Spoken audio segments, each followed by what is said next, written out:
Chapter number 8 introduction to trigonometry.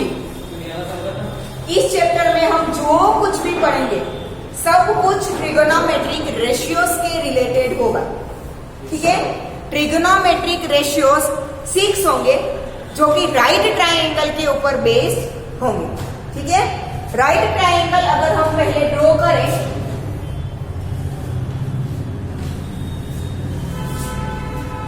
Triangle A B C, B is right angle, triangle A B C is right triangle at angle B. ठीक है, तो right angle के opposite side को हम क्या बोलते हैं? हाइपोटेनस बोलते हैं। अब हम सारे ट्रिगोनोमेट्रिक रेशियोज एंगल सी को कंसीडर करके लिखेंगे। किसको कंसीडर करके लिखेंगे? एंगल सी को। ठीक है, तो एंगल सी की ये क्या हुई? ऑपोजिट साइड हुई।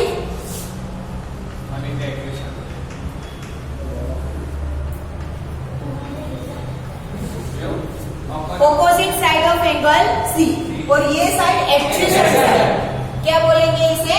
एडजेसेंट।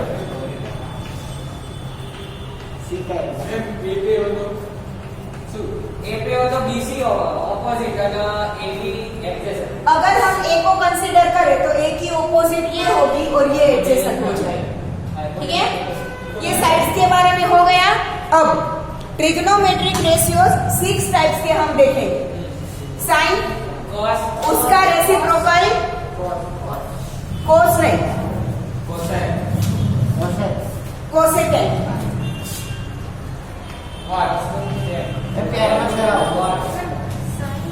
मैं एक मिनट, मैं जो भी करवा रही हूँ पहले सुनो।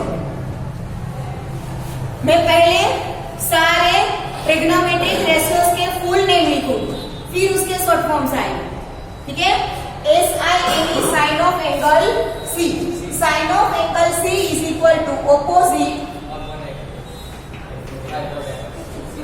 Of angle C divided by hypotenuse. Now, opposite of angle C is AB and hypotenuse is AC. Short में साइन को हम लिखेंगे SIN, पीछे से E निकाल देंगे। ठीक है, तो शॉर्ट में अगर आप याद रखना हो तो sine of any angle is equal to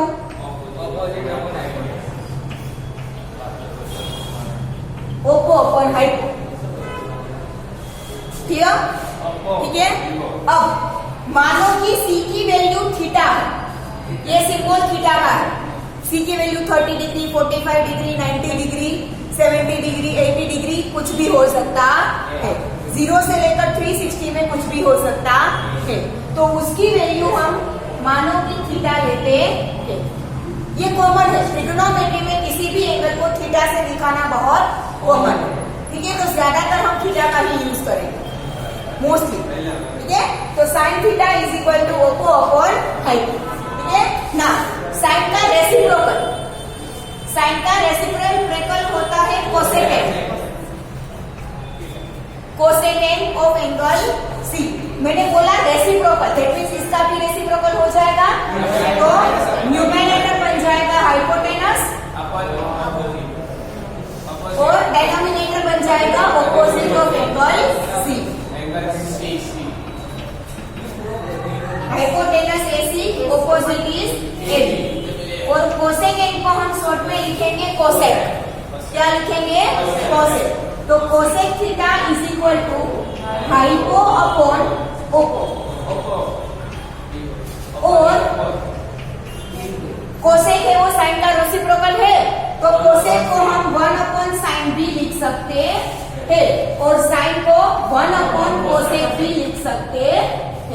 साथ में ये भी याद रखना, अब सिर्फ इतना याद रखोगे ना कि साइन का रेसिप्रोकल कोसेक है, तो ये तो अपने आप आ जाएगा, है ना?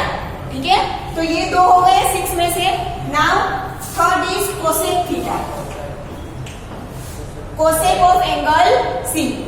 ठीक है, is equal to cosec is adjacent upon hypotenuse. Cosec क्या होता है? Adjacent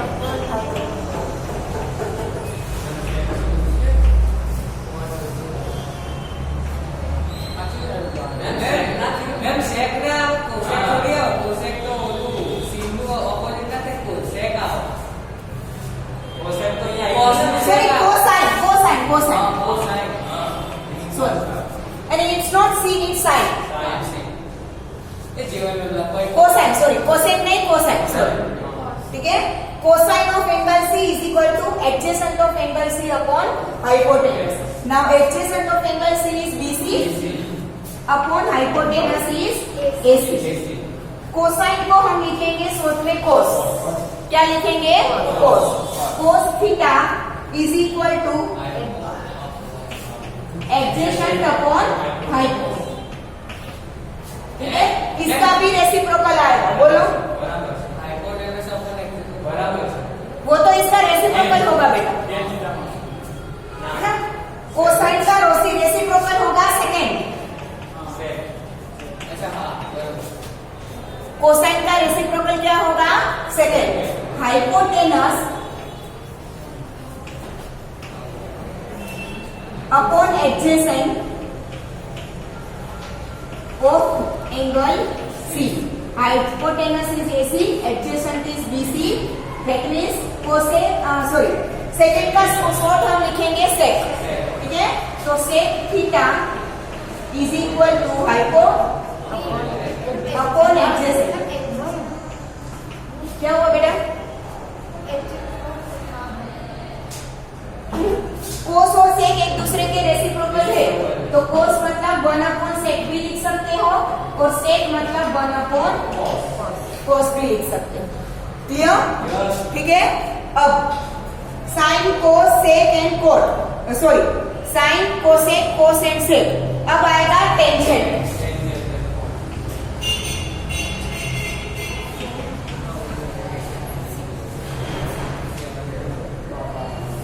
tangent of angle C. Tangent होता है opposite side upon adjacent side. क्या होता है? ऑपोजिट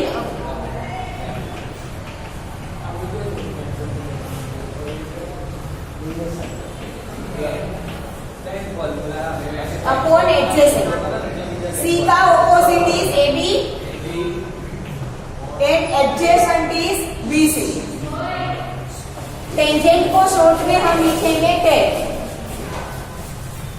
टेंजेंट को शॉर्ट में हम लिखेंगे टेन। तो tan theta is equal to क्या होगा?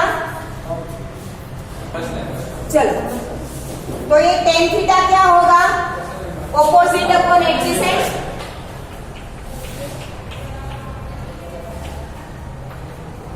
चलो, फिर टेंजेंट। टेंजेंट का रेसिप्रोकल होगा कॉन्टेंजेंट।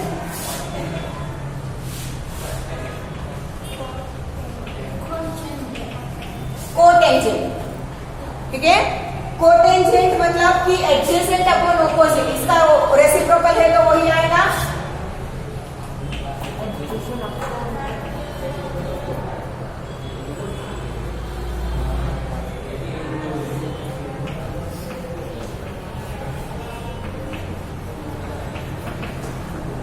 एडजेसेंट है BC, ऑपोजिट है AB।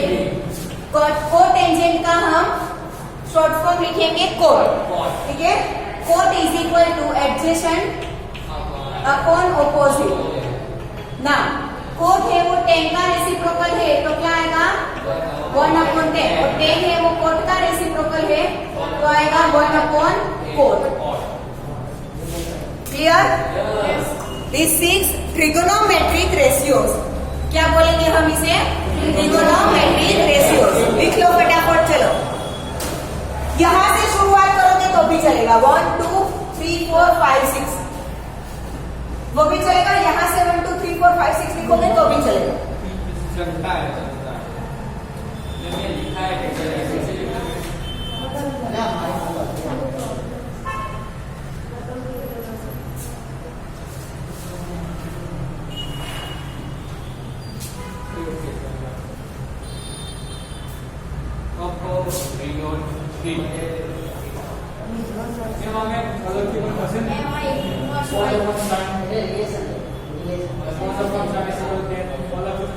એ તો આને પછી કરાવવાનું.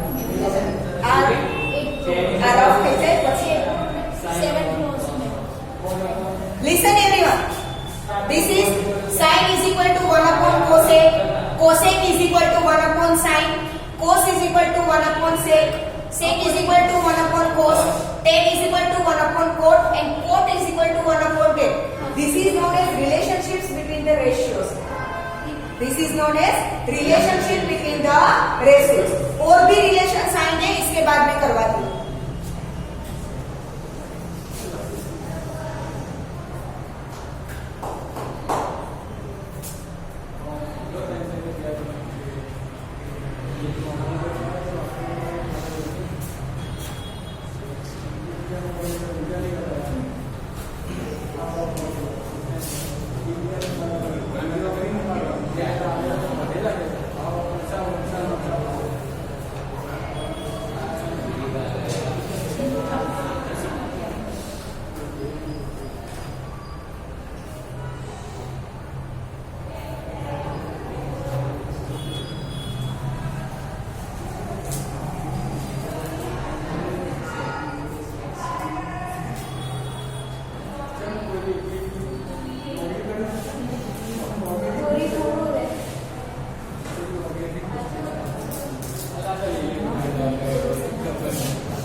Done everyone? Yes, ma'am.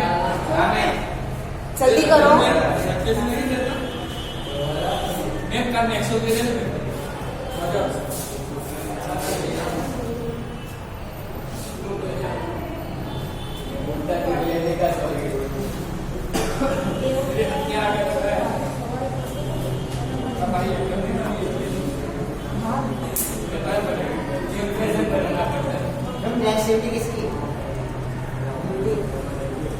अभी तक वो डिसाइड नहीं हुआ है.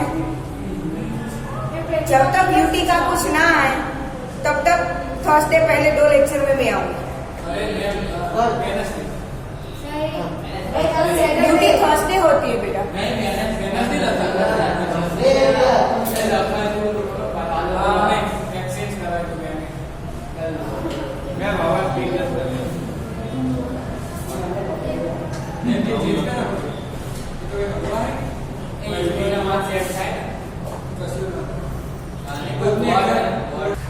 चलो, हमने 6 ट्रिग्नोमेट्रिक रेशियो देखे, एक का रेसिप्रोकल दूसरा, वैसे करके उनके रिलेशंस भी लिखे, और 2 ट्रिग्नोमेट्रिक रिलेशंस रेशियोज के रिलेशन से जो आपको याद रखने होंगे. ठीक है, जब प्रूव करने वाले क्वेश्चंस आएंगे तब इनका यूज बहुत ज्यादा होगा. tan theta is equal to sine theta upon cos theta and cot theta is equal to cos theta upon sine theta. ये 2 रेशियोज है जो आपको याद रखने, relationships between the ratios of trigonometry. ठीक है, लिख लो. tan is equal to sine upon cos and cot is equal to cos upon sine. Done. चलो, अब हम स्टार्ट करेंगे एक्सरसाइज 8.1.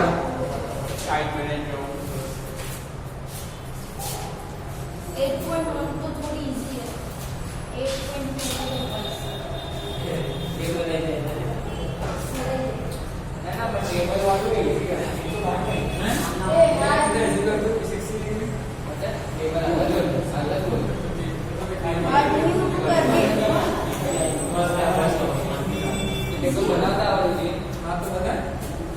बेटा वो मैं ट्रिक सिखवाऊंगी. चलो, एक्सरसाइज 8.1. अब यहां पे जाना सबका. एक चीज याद रखना कि अभी चैप्टर नंबर 6 हमने पढ़ा नहीं है. चैप्टर नंबर 6 में हम सिमिलैरिटीज ऑफ ट्राइंगल पढ़ेंगे. ठीक है, उसमें ये होगा कि ट्राइंगल की साइड्स की लेंथ बढ़ने से उसकी एंगल की वैल्यू में कोई फर्क नहीं होता. साइड की लेंथ बढ़ने से अगर एक साइड की लेंथ बढ़ा दी तो बाकी की 2 की भी आपको अकॉर्डिंगली बढ़ानी ही होगी. 3 में से कोई एक का बढ़ाओ, बाकी का 2 का ना बढ़ाओ, या तो किसी 2 की लेंथ आप चेंज करो और 1 की चेंज ना करो, वो नहीं चलेगा, तो एंगल के मेजरमेंट में चेंजेस आएगा। बट अगर आप तीनों की साइड को अकॉर्डिंगली चेंज करोगे तो एंगल के मेजरमेंट में कोई फर्क नहीं होता है। उसी कंसेप्ट का हम यहाँ पर यूज करेंगे, ठीक है। इसीलिए जो भी आपको वैल्यूज मिलेगी उनका कॉमन रेशियो हम के लेंगे। कैसे, देखो कैलकुलेशन करेंगे तो इजीली समझ में आएगा। क्वेश्चन 1 है, in triangle ABC right angle get B, that means की angle B is equal to 90 degree. फिर आपको दिया है A B is equal to 24 centimetre, B C is equal to 7 centimetre. Then we have to find sine A, cos A, sine C and cos C, sine A, cos A, sine C and cos C, ठीक है। अब पहले तो triangle draw करो, triangle draw करोगे तभी आपको पता चलेगा कि ऑपोजिट कौन सी होगी, एडजेसेंट कौन सी होगी, ठीक है। Right angle get B, that means कि बी यहां पर आएगा। अब ए और सी ऊपर नीचे आप कहीं पर भी लिख सकते हो, ठीक है। ये क्या हो गया, हाइपोटेनस, ठीक है। ए बी आपको दिया है 24 सेंटीमीटर, बी सी आपको दिया है 7 सेंटीमीटर। तो पहले तो हम फाइंड करेंगे hypotenuse with the help of Pythagoras theorem.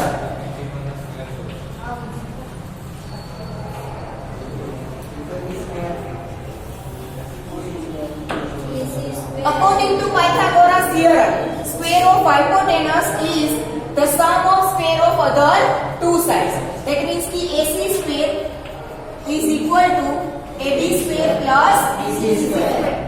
ठीक है, तो AB is 24 plus BC is 7, 24 का square 576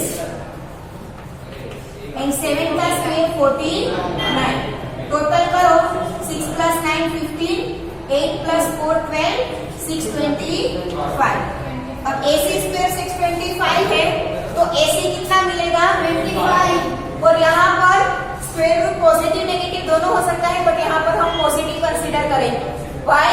Because it is the length of the side of triangle. Clear?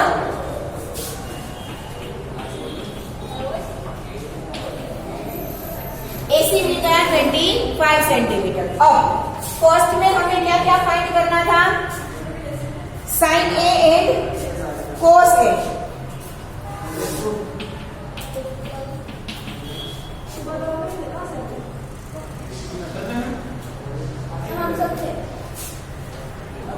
चलो, अभी अभी मैंने लिखा है साइन मतलब ऑपोजिट अपॉन हाइपोटेनस। अब हम एंगल ए को कंसीडर कर रहे हैं, तो ए की ऑपोजिट क्या होगी, BC divide by hypotenuse AC। पहले ये लिखो, बाद में वैल्यूज पुट करो, ठीक है। BC is already given 7, AC 25। Keep it as it is, no need to convert it into decimal form. Clear? अब दूसरा उसी में क्या फाइंड करना था, कोस ए ही है ना, यस, कोस ए। कोस मतलब क्या होता है, एडजेसेंट अपॉन हाइपोटेनस, यस और नो। तो एंगल ए की एडजेसेंट साइड क्या होगी, AB upon hypotenuse AC। AB is already given 24 upon hypotenuse AC is 25। Second क्या फाइंड करना था, sine C and cos C। Sine C, अब ये इसको कंसीडर करना है, opposite upon hypotenuse. Sine C की ऑपोजिट क्या होगी, AB upon hypotenuse AC, that is 24 upon 25। Now cos C, cos adjacent upon hypotenuse, adjacent is BC upon hypotenuse AC, which is 7 upon 20। मिल गई सारी वैल्यूज। क्लियर? इजी है, आप सिर्फ formula याद रखोगे कि ऑपोजिट अपॉन हाइपोटेनस, या तो एडजेसेंट अपॉन हाइपोटेनस, या तो ऑपोजिट अपॉन एडजेसेंट, सिर्फ ये फॉर्मूला याद रखोगे तो सब कुछ कैलकुलेट हो जाएगा। ये आगे 10 आगे तो 8.2 માં તો ભરેલી એ જ મેઇન છે। 8.2 આવડી જાય તો ટ્રિગ્નોમેટ્રી આવડી ગયું તમને। ટેબલ બનાવવાનું ટેબલ તો માથા પડી ગઈ બનાવ ના મેમ ટેબલ ઈઝી છે ઈઝી છે બેટા, ટ્રિક છે એની। આ ટ્રીક છે ઓનલી ખાલી ઓનલી સાઇન ની જ તમે વેલ્યુ યાદ રાખો ને એટલે આખું ટેબલ આવી જાય।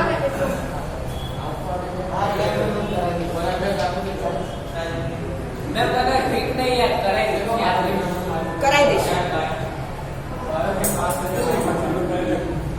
Done everyone? બેટા થોડી સ્પીડ રાખો હા લખવામાં।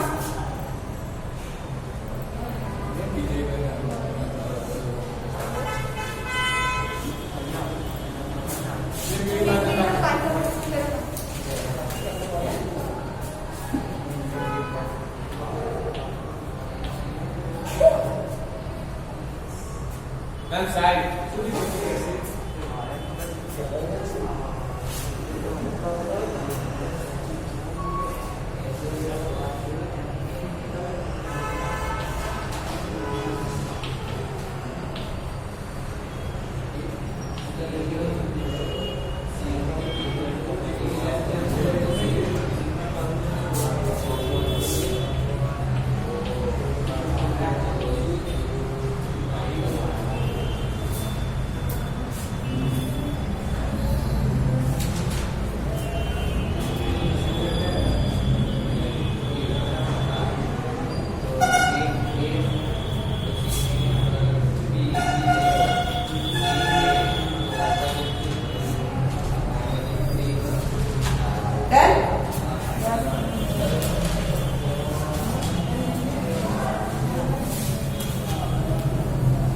देखो फिगर में हमें वैल्यूज दी है, इसके ऊपर से हमें 10p माइनस 4r फाइंड करना है।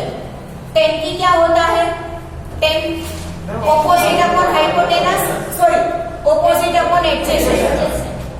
10p p को कंसीडर करें तो ऑपोजिट qr होगा, एडजेसेंट pq होगा, बट qr की वैल्यू पहले फाइंड करनी पड़ेगी, ठीक है? तो Pythagoras theorem.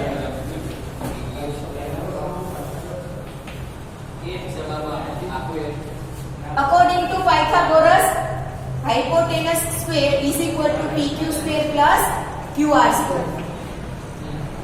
Now, PQ is given 13 centimeter, sorry, PR, 13 square. PQ is given 12 centimeter plus QR square. Therefore, QR square is equal to 12 square इस बार इससे जाएगा तो नेगेटिव, 13 का स्क्वायर 169, 12 स्क्वायर इज 144, इस साइड आएगा तो नेगेटिव। समझ में आया? ठीक है। Therefore, QR square is equal to 25. Therefore, QR is equal to 5। ये दोनों सेंटीमीटर में है तो QR भी किसमें आएगा? सेंटीमीटर। मिल गई तीनों वैल्यू। अब इसमें पुट करना है, सिर्फ क्या फाइंड करना है हमें? 10p minus 4r। 10p क्या होगा? Opposite qr divide by adjacent pq minus 4 मतलब adjacent minus opposite, sorry adjacent upon opposite r। r का एडजेसेंट क्या होगा? qr माइनस ऑपोजिट क्या होगा? pq। जीरो हो जाएगा। अगर आपने QR फाइंड नहीं किया होता तो भी चलता, डायरेक्टली वैल्यूज पुट कर दी तो देखो दिख रहा है डायरेक्टली इससे 0 ही मिल रहा है। अगर आपने वैल्यूज फाइंड की है तो पुट करो। QR की वैल्यू कितनी मिली? 5। PQ कितना दिया है? 12। QR 5, PQ 12।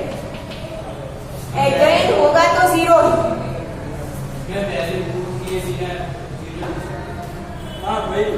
अगर आपको पहले से आइडिया हो बेटा, अगर आपको पहले से आइडिया हो कि सेम भी आएगा तो QR फाइंड करने की जरूरत नहीं है। आपको कोई आइडिया ही नहीं है कि यहाँ पर क्या आएगा तो आपके पास पहले वैल्यू तो फाइंड करनी पड़ेगी ना। ये तो मैंने रखा तब पता चला कि दोनों सेम आ रहा है तो 0 कर दूं, पहले मुझे पता नहीं था कि सेम आएगा। तो मुझे QR की जरूरत पड़ती।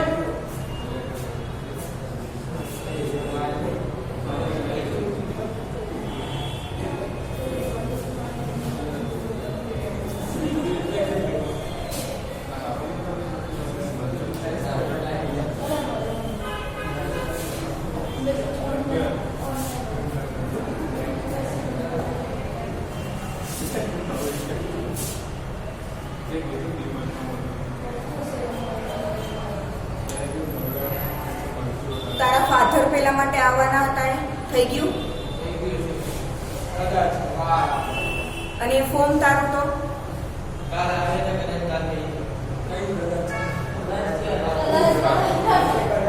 જો બેટા કાલે લાસ્ટ ડે છે હા કાલે જે હોય એ અહીંયા મળી અને ક્લિયર કરી છે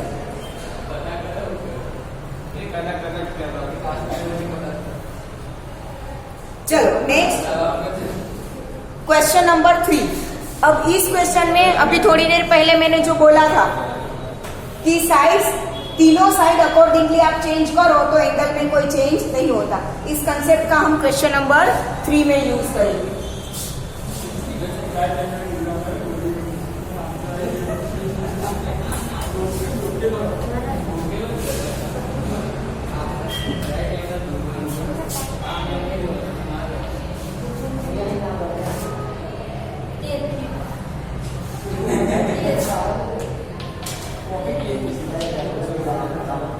sign A is equal to 3/4।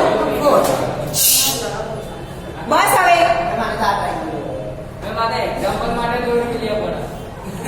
Sign A हमें 3/4 दिया है।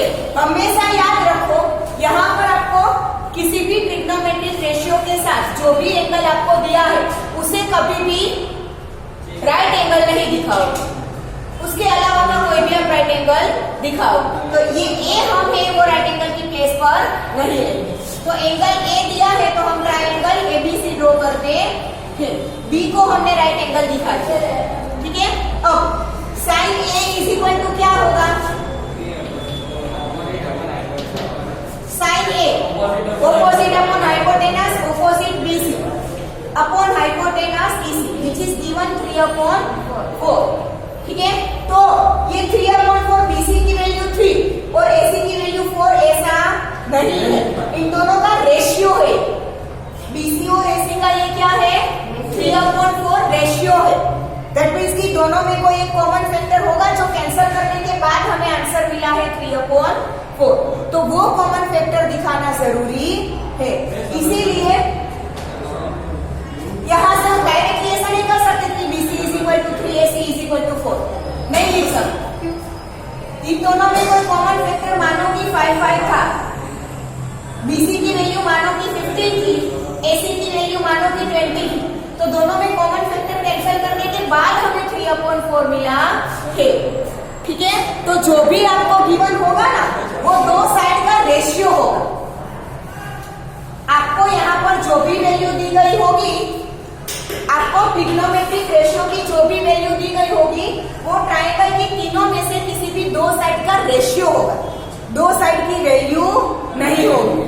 तो रेशियो को हम जब भी लिखते हैं, आपने 8th स्टैंडर्ड में भी इक्वेशंस वाले चैप्टर पढ़े हैं, तो उसमें भी हम करते हैं कि रेशियो दिया हो तो common factor is x, let the common factor be y लिखते हो ना, तो यहाँ पे हम कॉमन फैक्टर लेंगे k, स्मॉल k, क्लियर, ठीक है।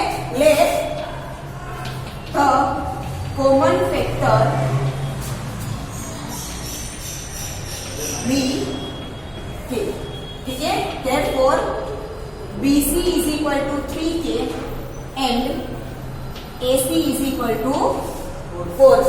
उसके हिसाब से BC मिला 3k, AC मिला 4k। अब हमें फाइंड करना है AB, पाइथागोरस, ठीक है। पाइथागोरस के according AC square is equal to AB square plus BC square. AC is 4k, AB we have to find and BC is 3k. Therefore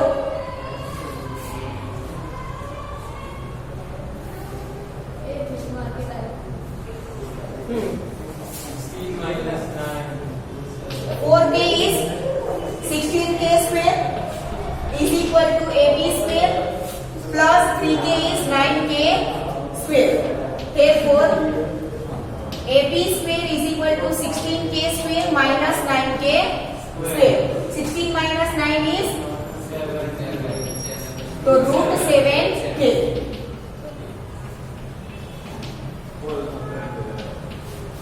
मिल गया? Done. Now हमें क्या क्या फाइंड करना था? cos A and tan A. cos A क्या होता है? Adjacent upon hypotenuse. Adjacent is AB, hypotenuse is AC. AB is √7k, AC is 4k. k cancel हो जाएगा तो √7 अपॉन 4. दूसरा क्या फाइंड करना था? tan A. tan is equal to opposite upon hypotenuse. Opposite is BC. Sorry, opposite upon adjacent. Opposite is BC, adjacent is AB. BC is 3k, AB is √7k. k cancel हो जाएगा तो 3 upon √7. Clear? लिख लो.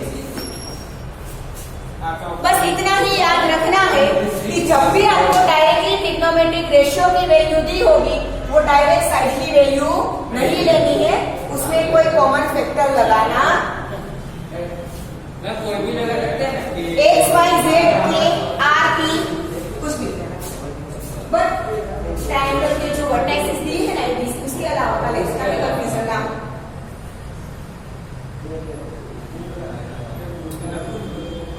It's quite easy but quite complicated.